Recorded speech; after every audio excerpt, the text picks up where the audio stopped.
जय हिंद दोस्तों हम लोग सीटेट 2022 के लिए मैथ्स कंप्लीट कर रहे थे, जिसके अंतर्गत सीटेट के जो प्रीवियस ईयर एग्जाम्स हुए थे उसमें जो मैथ्स के क्वेश्चन आए थे उन्हीं डिस्कस कर रहे थे।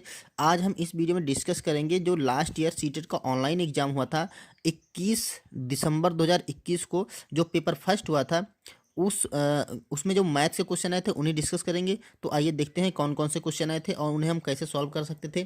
तो यहाँ पर पहला क्वेश्चन है, मान ज्ञात कीजिए ये दे रखा है 14.5 × 3 प्लस 18 को भाग किया गया है 3 से माइनस 3 × 12.5। ये एक इक्वेशन टाइप का दे रखा था और इसको हमें सॉल्व करना था। तो देखिए हमें क्या करना है, इसको बॉडमास के नियम से सॉल्व करना है। ठीक है, बॉडमास का नियम मतलब सबसे पहले हम ब्रैकेट सॉल्व करते हैं, फिर हम ऑफ सॉल्व करते हैं मतलब का या गुणा, उसके बाद में हम भाग सॉल्व करते हैं। ठीक है, उसके बाद हम गुणा वाला सॉल्व करते हैं, मल्टीप्लाई वाला ऑफ। ठीक है, और उसके बाद हम ऐड करते हैं, सब्ट्रैक्ट करते हैं, ये प्रोसेस चलती है। ठीक है, बोडमास कुछ इस टाइप से होता है। तो उसी पर इसे सॉल्व करेंगे। तो कैसे सॉल्व करेंगे, देखिए सबसे पहले हम जहाँ पे डिवाइड दे रखा है, क्योंकि इसमें ब्रैकेट है नहीं, तो सबसे पहले हम डिवाइड सॉल्व करेंगे। देखिए ये यहाँ पर दे रखा है भाग, तो पहले इसे सॉल्व करेंगे। तो बाकी को एज इट इज रखते हैं। ये देखिए 14.5 गुणा 3 प्लस इसको हम हल कर लेते हैं। तो 3 से भाग करेंगे 18 को, तो 3 × 6 = 18 आ जाएगा, माइनस 3 × 12.5। अब क्या करना है, अब हमें इसे मल्टीप्लाई कर लेना है। जितना भी मल्टीप्लाई वाला दे रखा है इसको हम मल्टीप्लाई कर लेंगे। ठीक है, इसी प्रोसेस में करेंगे। पहले हम भाग करेंगे, ठीक है, फिर मल्टीप्लाई, फिर ऐड, फिर सब्ट्रैक्ट, अदरवाइज ये गलत हो जाएगा। तो यहाँ पर देखिए मल्टीप्लाई करेंगे तो 3 × 5 = 15 का 5, और 3 × 4 = 12, 1 13, और 3 × 3 और 1 4, ये हो जाएगा आपका 43.5 प्लस 6 माइनस यहाँ देखिए तो 12×3 = 36 और 3 × 5 = 15, 1, तो ये अधिक 3 × 5 = 15 का 5, और 3 × 2 = 6 = 7, और 3 × 3 तो ये हो जाएगा 37.5। ठीक है, अब हम ऐड करने वाला कर लेते हैं। ठीक है, तो अगर यहाँ पर हम ऐड करेंगे, देखिए यहाँ पर हम बराबर लगा लेते हैं, यहाँ पर हम ऐड करेंगे तो ये हो जाएगा 43 और 6 49, तो ये हो जाएगा 49.5 और माइनस 37.5। अब इसको सब्ट्रैक्ट कर लेते हैं। देखिए 5 से 5 जगह तो 0 बचेगा, और यहाँ पर 9 से 7 जगह तो आपका 2 बच जाएगा, और 4 से 3 जगह तो 1 बच जाएगा। तो इस तरह से हमारा आंसर इसका 12 निकल आएगा। ठीक, तो ऑप्शन हमारा बी सही होगा। आज देखिए अगला क्वेश्चन देखते हैं हम लोग। यहाँ पर दे रखा है, एक बाग के वृक्षों में जामुन के वृक्षों की संख्या 1/6 भाग है। आधे वृक्ष यूकेलिप्टस के हैं और बाकी पीपल के हैं। यदि जामुन के वृक्षों की संख्या 6 है तो पीपल के वृक्षों की संख्या क्या होगी। देखिए यहाँ पर जो भिन्न टाइप से दे रखा है, तो जो हमारा जामुन के वृक्ष हैं वो 1/6 भाग है। तो देखिए हम टोटल वृक्षों की संख्या मान लेते हैं जो कुल वृक्ष हैं। यहाँ पर कुल वृक्ष कितने हो जाएंगे, कुल वृक्ष मान लेते हैं, कुल है x। ठीक है, तो यहाँ से x से हम एक ऐसे निकाल सकते हैं ना कि 1/6 भाग इसका है ये जामुन के वृक्ष। तो यहाँ पर लिख सकते हैं हम जामुन सॉरी यहाँ गलत हो गया, जामुन बराबर है 1/6, मतलब x का 6वां भाग ये है जामुन के वृक्ष। और यही संख्या दे रखी है उन्होंने, देखिए यहाँ पर दे रखा है यदि जामुन के वृक्षों की संख्या 6 है। ठीक, तो इनके वृक्षों की संख्या क्या है 6, मतलब 1/6 भाग जो है वो 6 के बराबर है। इनके वृक्षों की संख्या उन्होंने 6 दे रखी है। तो हम इसे कैलकुलेट करके x का मान निकाल लेते हैं। देखो इसके नीचे 1 मान लेंगे, इसको क्रॉस मल्टीप्लाई करेंगे तो x बराबर आ जाएगा 6×6 = 36। मतलब जो वृक्षों की कुल संख्या है वो कितनी है 36, हमने x माना था, तो x वृक्षों की कुल संख्या 36 आ गई। ठीक है, अब कह रहा है आधे वृक्ष यूकेलिप्टस हैं। तो आधे वृक्ष मतलब देखिए लिप्टस के जो हैं, यूकेलिप्टस के जो वृक्ष की संख्या है वो आधी है, मतलब 36 का आधा भाग मतलब 18। ठीक है, 18 वृक्ष हैं किसके, यूकेलिप्टस के। ठीक, देखिए 18 वृक्ष यूकेलिप्टस के हो गए और 6 वृक्ष हो गए जामुन के। ठीक है, तो 18 6 24, देखो यूकेलिप्टस प्लस जामुन, ये वृक्ष हम जोड़ते हैं तो ये 18 और प्लस 6, 18 6 24, तो 24 वृक्ष तो लिप्टस और जामुन के हो गए, और बाकी जो बच्चे वो पीपल के होंगे। देखिए यही तो बोल रखा है 1/6 भाग है ये 1/6 भाग है जामुन के, और आधे वृक्ष यूकेलिप्टस के हैं, बाकी पीपल के हैं। तो 24 तो वृक्ष निकल गए जामुन और यूकेलिप्टस के। ठीक है, तो जो बाकी बचे 36 टोटल थे। ठीक है, टोटल 36 थे, इसमें से हम 24 निकाल देंगे क्योंकि 24 यूकेलिप्टस और जामुन के हैं, तो जो बचेंगे ये पीपल के निकल आएंगे। तो ये देखिए यहाँ पर बचेगा आपका 2 और यहाँ पर बचेगा 1, मतलब 12 जो वृक्ष होंगे वो पीपल के होंगे। तो ऑप्शन नंबर में से बी लगा दें। अगला क्वेश्चन देखते हैं, मालिनी के पास केवल 2 रुपये और 5 रुपये के सिक्के हैं। यदि कुल सिक्के 36 हैं और धन 105 है तो 2 रुपये और 5 रुपये के सिक्कों की संख्या ज्ञात करनी है। ठीक है, देखिए उन्होंने दे दिया है कि जो कुल सिक्के हैं वो 36 हैं, तो मान लेते हैं 2 रुपये के जो सिक्के हैं उनकी कुछ संख्या होगी, 5 रुपये के सिक्कों की कुछ संख्या होगी। तो जो 2 रुपये की सिक्कों की संख्या है वो है x।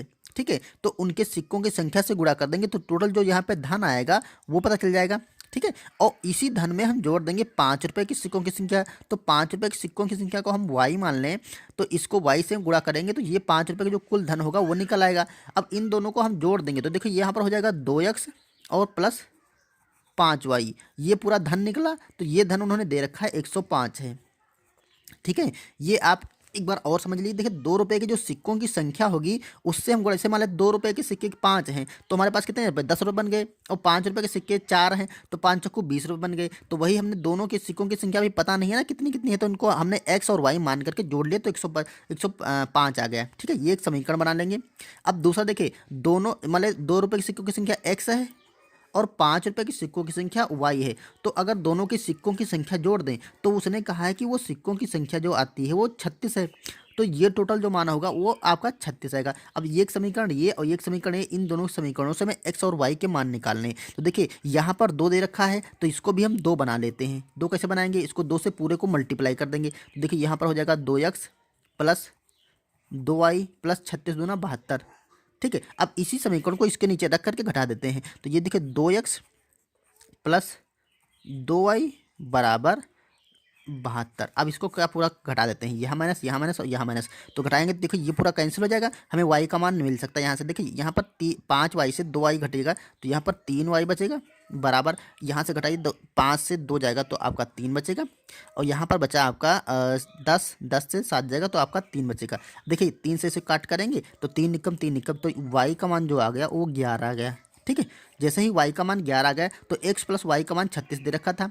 ठीक है, तो अगर हम यहाँ से y बराबर 11 है तो 36 से अगर हम 11 घटा देंगे तो ये बचेगा आपका 5 और ये बचेगा आपका 2।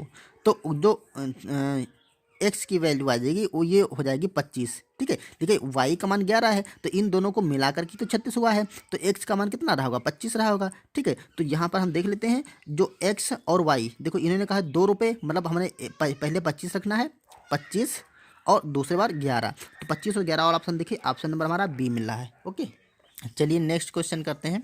निम्न में किन लंबाइयों को बढ़ते क्रम में व्यवस्थित किया गया है। यहाँ पर ये दे रखी है, देखिए यहाँ पे कॉमा लगा है, यहाँ से कौन सी लंबाई सारी दे रखी है, इसको कौन से बढ़ते क्रम में किया गया है। ठीक है, हमें वो चेक करना है। तो देखिए यहाँ पर दे रखा है 5500 सेंटीमीटर और 50 मतलब mm का मतलब मिलीमीटर, यहाँ 500 डेसीमीटर और 10 सेंटीमीटर। यहाँ पर दे रखा है 55,000 mm, ठीक है, मिलीमीटर, और यहाँ दे रखा है 5 मीटर। अगला है यहाँ पर 50 मीटर। दोस्तों सबको हम पहले एक बार डिस्कस कर लेते हैं। देखिए अगर ये 50 सबको मीटर में चेंज कर लेते हैं, मीटर में चेंज करने से हमें क्या लगेगा, एक इक्वल मात्रा मिल जाएगी, फिर हम बता सकते हैं कौन सी बड़ी है और कौन सी छोटी। देखिए यहाँ पर दे रखा 5500 सेंटीमीटर, तो 1 सेंटीमीटर में 1 मीटर में 100 सेंटीमीटर होते हैं, तो इसे हम भाग कर देंगे 100 से। ठीक है, जब 100 से भाग करेंगे तो देखिए ये जो कैंसिल हो जाएंगे, तो ये आएगा आपका 55 मीटर। ठीक है, और दूसरा देखिए यहाँ पर 50 और दे रखा है, तो 50 मतलब आधा मीटर हो जाएगा, 55 प्लस आधा मीटर, 1/, मतलब आधा मीटर हम लिख सकते हैं 0.5 मीटर। ठीक है, तो ये 55.5 मीटर हो जाएगा। ठीक, अगला देख लेते हैं। ये देखिए 500 डेसीमीटर दे रखा है, तो 1 मीटर में 10 डेसीमीटर होते हैं। ठीक है, तो 1 मीटर में 10 डेसीमीटर होता है, तो उसको हम मीटर में बदलने के लिए 10 से भाग करेंगे। ठीक है, तो 10 से अगर इसको भाग करेंगे तो देखिए ये कैंसिल हो जाएगा, तो ये 50 आपका मीटर बन जाएगा और 30 सेंटीमीटर, 50 मीटर और 30 सेंटीमीटर बन जाएगा। ठीक है, इसको देख लेते हैं। ये देखिए 55,000 दे रखा, तो 1 में मतलब 1 सेंटीमीटर में 10 होते हैं। ठीक है, तो पहले तो इसे हम 10 से भाग करेंगे तो ये बन जाएंगे आपके सेंटीमीटर, फिर इसको हम 100 से भाग करेंगे तो ये बन जाएंगे हमारे मीटर। देखिए ये 3 जीरो कैंसिल हो जाएंगे, तो ये 55 आपका मीटर बन जाएगा। ठीक है, यहाँ देखिए 50 मीटर दे रखा है। तो उसने कहा था कि कौन सा बढ़ते क्रम में है, तो ये तो बढ़ते क्रम में नहीं है। देखिए 55 मीटर पहले था, फिर वहाँ 50 मीटर आया, फिर 55 मीटर, फिर 50 मीटर, तो ये तो हमारा ऑप्शन गलत हो गया। ठीक है, अगला चेक कर देखिए यहाँ पे 50 मीटर दे रखा है, तो 50 मीटर क्लियर है। यहाँ देखो 5500 सेंटीमीटर और 50 मीटर, तो इसको हम जब 100 से भाग करेंगे तो ये वही वाला दे रखा, तो यहाँ पे देखिए 55 आपका मीटर आ जाएगा। ठीक है, और 50 आपका आ जाएगा। ठीक, तो इसको भी छोड़ें तो हम मीटर की तुलना करेंगे। यहाँ देखिए इतने हज़ार 55,000 दे रखा है, तो इसको भी जब 100 से और 10 से भाग करेंगे तो ये आपका आ जाएगा 55 मीटर। ठीक है, यहाँ पर देखिए यहाँ पर 500 डेसीमीटर, तो इसको 10 से भाग करेंगे तो ये आपका आ गया 50 मीटर और 30 अब देखिए ये भी बढ़ते क्रम में नहीं, यहाँ पर 50 पहले दे रखा था मीटर, फिर 55 आया, फिर 55 आया, तो ये बढ़ते क्रम में नहीं है, तो ये भी हमारा क्या हो गया, गलत हो गया। इसको देख लेते हैं, तो ये देखिए 55 है ना, तो 55 है, सॉरी 55 है, तो ये देखिए कितना निकाला था हमने, 10 से और 1000 से भाग किया गया, तो सॉरी 10 से और 100 से भाग किया गया था, तो ये आया था आपका 55 मीटर। ठीक है, ये देखिए ये आपका आया था 500 डेसीमीटर, तो ये आपका आया था 50, कहाँ दे रखा था ये 500, हाँ दे 50 मीटर और 30 सेंटीमीटर, तो ये देखिए ये बढ़ते क्रम में नहीं हो रही है, घटते क्रम में हो रही है। आगे भी चेक कर लेंगे तो ये घटते क्रम में ही आएगी। देखिए 55 सेंटीमीटर है, तो ये आपका 55 मीटर आ जाएगा और 50 आ जाएगा। ठीक, ये 50 मीटर है, तो ये भी बढ़ते क्रम में नहीं, तो ये भी हमारा ऑप्शन गलत हो गया। तो इसे चेक कर देखिए 50 मीटर यहाँ पर दे रखा है। ठीक, ये देखिए 500 डेसीमीटर, तो ये हो जाएगा आपका 50 मीटर और 30 दे रखा है, 30 ठीक, यहाँ देखिए 55 है, तो ये आप देखिए 5500 है, तो ये 3 जीरो कटेंगे ना, ऊपर से हम देख चुके हैं, तो ये 55 आपका मीटर हो जाएगा। और यहाँ पर देखिए 55.50 है, तो ये 55 आपका मीटर हो जाएगा और 50 हो जाएगा। अब देख लिए यहाँ पर 50 मीटर से 50 मीटर 30 हो गया। ठीक, यहाँ पर 55 हो गया, यहाँ पर 55 मीटर से और 50 तो ये देखिए बढ़ते क्रम में लंबाई दे रखी। ठीक है, तो हमारा ऑप्शन नंबर इसका डी सही होगा। दोस्तों इसको समझाने में टाइम लगा है, लेकिन आप लोग इसको अगर लगाएंगे तो बस आपको सिर्फ 2 ही चेक करना है, एक ही वाला और एक ही वाला चेक करेंगे। अगर बढ़ते क्रम में निकल रहा है तो आगे चेक करेंगे, अदरवाइज इसको नहीं चेक करेंगे। ठीक है, फिर अगर मतलब 2 मिल रहे हैं तो 3 चेक कर लेंगे। इस टाइप से आप जल्दी लगा सकते हैं, पूरा पूरा चेक करेंगे ना तो थोड़ा टाइम ज़्यादा लग रहा है इसमें। अगला क्वेश्चन दोस्तों है, एक रेलगाड़ी विशाखापत्तनम से 1 सितंबर 2019 को सुबह 4:48 प्रस्थान करती है और अपने गंतव्य पर वह 2 सितंबर 2019 को 17:37 पहुंचती है। इस रेलगाड़ी की यात्रा का कुल समय निकालिए। तो देखो 1 सितंबर को चली है, 1 सितंबर को 1 सितंबर को चली है आज 4:48 AM पे। ठीक है, ये देखो रेलवे जो टाइम दे रखा है वो 24 घंटे वाला होता है, तो इसमें AM PM नहीं होता है। तो 4:48 सुबह चली थी और अपने गंतव्य को वो 2 सितंबर को 17:37 पहुंचती है। तो देखिए 1 सितंबर से जब 2 सितंबर आया, यहाँ पर 2 सितंबर आया तो 4:48 बजा, तो यहाँ से 24 घंटे का समय हो गया। ठीक है, 24 घंटे का समय बीत गया। अब उसके बाद 17 बजा, तो यहाँ से 2 ही सितंबर को जब 17:37 हुआ, तो इसके बीच में जो अंतर होगा वो और इसमें जोड़ देंगे। तो देखो यहाँ पर जो अंतर हो जाएगा तो इसको हम घटा लेते हैं। देखो 17 और 37 से हम भाग कर घटा देंगे 4 मिनट और 48 सेकेंड। तो देखो यहाँ पर लाएंगे हासिल, यहाँ पर हो जाएगा 10 और 17 से 8 जाएगा, तो 9 बचेगा आपका।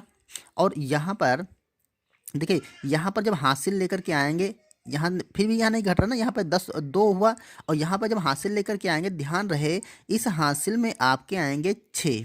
ठीक है, क्योंकि हम एक पूरा पूरा मिनट यहाँ से एक पूरा पूरा घंटा लेकर के आएंगे, तो या तो आप ऐसे समझ सकते हैं यहाँ से हम 1 घंटा पूरा उधार लेकर के आएंगे तो यहाँ पर बचेंगे 16। ठीक है, 16 घंटे बचेंगे, और यहाँ से पूरा 1 घंटा उधार लेंगे तो यहाँ पर हो जाएगा 60 मिनट और प्लस 37 मिनट। इतने मिनट से हम 48 मिनट घटाएंगे। ठीक है, तो ये आपको ध्यान से समझना है। ये घटाना उस टाइप का घटाना नहीं होता जैसे हम लोग घटाते हैं, यहाँ पर हम घंटे और मिनट को घटाते हैं, तो यहाँ से जब 1 लेकर के आएंगे तो 60 पूरा पूरा मिनट हो जाएगा। ठीक है, तो देखो अब ये इतने मिनट से हमें इतने मिनट घटा देना है, तो देखो ये जोड़ेंगे इनको तो 7 हो गया है, तो देखिए यहाँ पर हो जाएंगे 6 3 9। ठीक है, 90 और 7 97 मिनट से हम 48 मिनट घटाएंगे। अब इसको घटा लें तो 70 से 8 गया तो ये 9 बचेगा, और यहाँ पर बचेगा 8 से 4 गया तो 4 बचेगा, तो यहाँ पर 49 मिनट बच जाएंगे। ठीक है, और यहाँ पर देखिए 16 से 4 जाएगा तो आपका बचेगा 12, तो 12 घंटे 49 मिनट बचेगा। तो यहाँ पर 12 घंटे और 49 मिनट और जोड़ देंगे, तो ये पूरा टाइम हमारा जो लेगी वो रेलगाड़ी वो निकल आता है। तो देखो यहाँ पर 49 मिनट हो जाएंगे, और यहाँ पर जोड़ लेंगे तो 4 2 6 और 3 36 घंटे और 49 मिनट का समय लगेगी। ठीक है, तो देखिए 36 घंटे और 49 मिनट का ऑप्शन नंबर सी मिल रहा है। अगला दोस्तों, अगर आपको वीडियो समझ में आ रहा है तो इसे लाइक कर दीजिए, चैनल पर नए हैं तो सब्सक्राइब कर लीजिए, और अगर आपको पुराना वीडियो देखना है तो उसका लिंक डिस्क्रिप्शन बॉक्स में मिल जाएगा, आपको वहां से देख सकते हैं, या फिर आप चैनल की प्लेलिस्ट में जाइए, वहां पर सारे वीडियोज़ का सीटेट के नाम से आपको प्लेलिस्ट मिल जाएगी, वहाँ से देख सकते हैं। तो आइए अगला क्वेश्चन करते हैं। यहाँ दे रखा है 170 सेंटीमीटर लंबी तार आयत का रूप दिया गया है। यदि आयत की चौड़ाई 50 सेंटीमीटर है तो इसकी लंबाई क्या होगी। देखो 170 सेंटीमीटर लंबी तार थी, कुछ इस टाइप से मतलब लंबी तार थी, ये 170 था। ठीक है, यहाँ से यहाँ तक की दूरी। अब कह रहा है इसको मोड़ कर एक आयत का रूप दिया गया है, तो इस टाइप से लिया होगा, मतलब ये ए सिरा है और ये बी सिरा है, तो ऐसे मोड़ा हो गया होगा। तो यहाँ से ऐसे मोड़ा गया होगा, फिर ऐसे ऐसे एक आयत बना लिया गया। ठीक है, यहाँ पर ए सिरा था और मोड़ करके बी सिरा यहाँ ले आया, तो ये कि आयत बन गया। ठीक है, तो ध्यान दीजिए जो आयत बना है उसका जो ये परिमाप है, मतलब ये वाली भुजा, ये वाली हम इसको मान लेते हैं ए बी सी और डी, इसको मान लेते हैं। ठीक है, तो यहाँ पर देखिए जो ये ए बी और बी सी और सी डी और डी ए, ये जो टोटल भुजा है ये कितना होगा 170 सेंटीमीटर। मतलब इसका जो परिमाप है, परिमाप वो बराबर होगा 170 सेंटीमीटर। ठीक है, क्योंकि इस तार को ही मोड़ के आयत बना गया है, तो जो परिमाप होता है वो बाहर की जो लंबाई होती है वही होता है परिमाप। ठीक है, तो ये तो 170 मीटर। अब हम इसमें लगाएंगे फार्मूला। देखो अब इसकी लंबाई उन्होंने दे रखी है, यदि आयत की चौड़ाई 50 सेंटीमीटर है, आयत की चौड़ाई मतलब ये वाली और ये वाली, ये क्या है चौड़ाई है, तो ये 50 है। ठीक है, तो ये भी 50 हो जाएगी, क्योंकि आमने सामने की भुजाएं आयत की बराबर होती हैं, तो ये 50 हो जाएगी। ठीक, तो हमें लंबाई निकालना, तो देखो आयत का जो परिमाप होता है उसका फार्मूला होता है 2 ब्रैकेट में लंबाई प्लस चौड़ाई। ठीक, ये बराबर है 170। अब देखो यहाँ से हम चौड़ाई का मान 50 रखेंगे, तो देखो जो 2 है इसको बराबर के इधर कर लेंगे तो नीचे चला जाएगा, और लंबाई प्लस चौड़ाई कितनी है, ये 50 है, ये बराबर होगा 170। और नीचे ये 2 यहाँ पे मल्टीप्लाई में दे रखा, तो यहाँ पे हो जाएगा डिवाइड में। ठीक है, 2 से काटेंगे तो 2 8 16, एक बचेगा, 2 पंचे 10, तो एल प्लस, देखिए यहाँ पर एल प्लस 50 बराबर आ जाएगा आपका 85। ठीक है, तो यल का मान हम यहाँ से निकाल सकते हैं, ये देखिए 85 है, तो ये 50 जो है इसमें से घट जाएगा। ठीक, तो देखिए यहाँ पर क्या आएगा, ये बचेगा आपका 5 और ये बचेगा आपका 8 से 5 जाएगा तो 3 बचेगा, तो ये यल जो लंबाई आएगी वो 35 सेंटीमीटर आ जाएगी। ठीक, यहाँ पर दोस्तों सॉरी, यहाँ पर कुछ गलती हुई। देखिए ये जो आयत की लंबाई है वो 270 सेंटीमीटर है, तो यहाँ मैंने गलती कर दी है लिखने में। यहाँ देखिए 270 सेंटीमीटर यहाँ करेंगे दोस्तों, प्रोसीजर यही रहेगा। फिर आप बस 170 को 270 बनाएंगे, तो यहाँ पर 270 करेंगे ना, तो यहाँ पर देखिए 185 आ जाएगा। 2 से काटेंगे तो 2 एकम 2, और देखिए कुछ अलग आ जाएगा।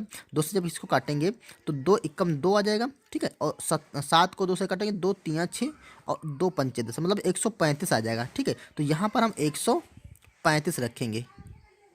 ठीक है, 135 रखेंगे। अब 135 से हम घटाएंगे। ठीक, 135 से घटाएंगे तो देखो यहाँ पर अलग घटा लेते हैं। 100 एल बराबर 135 माइनस 50 करेंगे, तो ये देखिए 5 बचेगा, और यहाँ पर 13 से 5 जाएगा तो 8 बचेगा, तो ये 85 सेंटीमीटर आ जाएगा। ठीक है दोस्तों, बस खाली और लिखने में गलती हुई। ठीक है, बाकी प्रोसीजर अपना सेम ही रहेगा। तो ये इसकी जो लंबाई आएगी वो 85 सेंटीमीटर आएगी। तो ऑप्शन देखिए, ऑप्शन हमारा सी मिल रहा है। ओके, आइए नेक्स्ट क्वेश्चन देखते हैं। यहाँ देखा यदि 6 ये संख्या दे रखी है, यदि संख्या 604, यहाँ पर स्पेस छूटा है 6, कॉमा ये 11 से विभाज्य है। ये संख्या जो दे रखी है ये 11 से विभाज्य है, तो रिक्त स्थान में होगा। रिक्त स्थान का हमें अंक पता करना है। ठीक है दोस्तों, आपको बता दें अगर कोई संख्या दे रखी है वो 11 से विभाजित है, तो उसके सम स्थानों पे जो अंक होंगे और विषम स्थानों पे जो अंक होंगे उनका जो योग होगा वो बराबर होगा। ठीक है, देखिए जैसे हम एक एग्जाम्पल से आपको बता रहे हैं, जैसे दे रखा है यहाँ पर 8 3 2 5 1 ठीक है।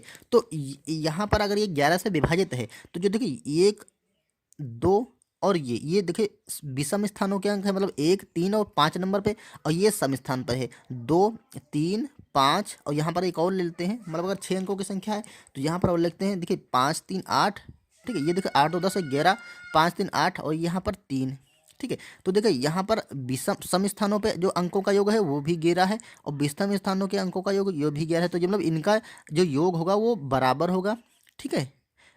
ठीक, तो या तो फिर इनको हम घटाएंगे तो जीरो आना चाहिए, ठीक, वही है, बराबर होगा तभी जीरो आएगा, तो यही यहाँ पे लगाना है हमें। तो देखिए ये संख्या लेनी है, तो 6 0 4, यहाँ पे कोई अंक आएगा, यहाँ पर 6 है, तो ये 11 से विभाजित, तो हम इसके सम और विषम स्थानों के अंकों का योग कर लेते हैं। तो देखो यहाँ पर 1 नंबर पे, 3 नंबर पे, और यहाँ पर किस नंबर पे आएगा, यहाँ पर आएगा आपका 3 नंबर पे, तो इसका योग करते हैं, 6 और 4 10, और 10 6 16, ये आएगा आपका 16, ठीक है। तो यहाँ पर एक कंडीशन दोस्तों और होती है, अगर ये अंकों का योगफल जीरो हो, या जो आए वो 11 से विभाजित हो, ठीक है, या उनका जो अंतर आए वो 11 से पूरा पूरा विभाजित हो जाए, ठीक है। तो यहाँ पर अंकों का योगफल जीरो नहीं है, सॉरी अंतर जीरो नहीं आएगा, लेकिन 11 से विभाजित जरूर हो जाएगा, ठीक। तो देखिए यहाँ पर अब कोई संख्या नहीं है, यहाँ पर जीरो है, तो यहाँ पर ऐसी कौन सी संख्या रखेंगे कि जिसका अंतर यहाँ पर 11 आ जाए। तो हम यहाँ पर देखिए 5 6 है, तो यहाँ पर हम अगर 5 रख दें, इस जगह पे हम अगर इस जगह का अंक हम 5 रख दें,